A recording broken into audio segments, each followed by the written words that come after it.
दोस्तों आज की इस वीडियो में हम बात करेंगे best study time table for UPSC exam. देखो ये यूपीएससी का एग्जाम है ना, इसके लिए सबसे इंपॉर्टेंट होता है हमारा स्टडी टाइम। कर लिया अच्छे से इसको पकड़ तो कहीं ना कहीं हमारा स्टडी भी अच्छा होगा और हमें डिमोटिवेट सा भी फील नहीं होगा। ठीक है, क्योंकि देखो बहुत सारे एस्पिरेंट भी ऐसे कंफ्यूजन में होते हैं, इसीलिए आपके लिए बहुत हेल्पफुल वीडियो लेकर के आते हैं।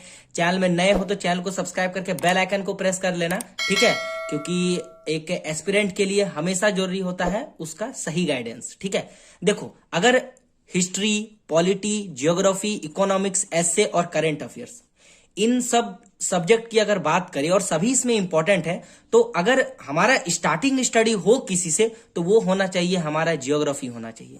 आप कहेंगे जियोग्राफी क्यों? तो देखो मैं आपको एग्जांपल के तौर पे बताता हूं। देखो जियोग्राफी का सीन है ये ऐसा है ना कि यहां देखो आपको मैपिंग थ्रू ज्यादा पढ़ने को मिलता है। जैसे कि देखो भारत का तापमान, शीतकालीन, वायु दाब, पवने, ये हो गया। ठीक है, ये देखो यहाँ पर आपको मैपिंग थ्रू ताप, ग्रीष्म ऋतु में, मतलब कहीं ना कहीं मैपिंग थ्रू इसमें हम ज्यादा पढ़ते हैं। तो मैपिंग थ्रू पढ़ेंगे तो वो शुरू में मान के चलो हम 6 AM या 7 AM, जब आप कंफर्टेबल हो इसको आप पढ़ो।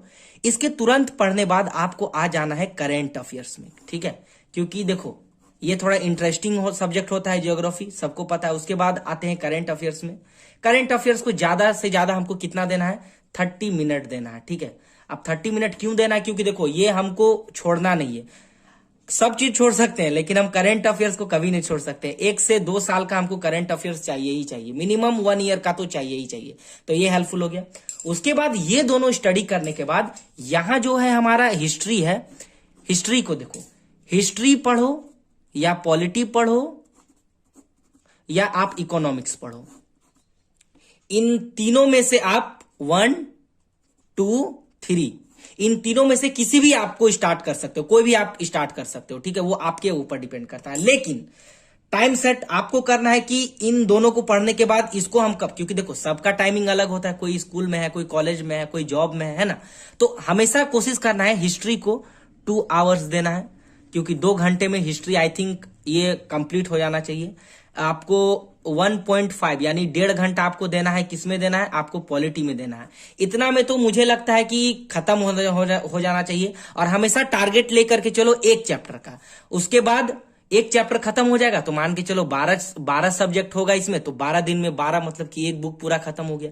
इसी टाइप में आपको पूरा जो है 12 चैप्टर कंप्लीट करना है। एनसीईआरटी का हो गया या पॉलिटी का हो गया, जिसका भी हो गया, या इकोनॉमिक्स हो गया। और हमेशा याद करना है हिस्ट्री पढ़ो, पॉलिटी, ज्योग्राफी, इकोनॉमिक्स, तीनों को तो पढ़ना ही है, लेकिन एक दिन में किसी 3 सब्जेक्ट को लेकर के चलो, है ना।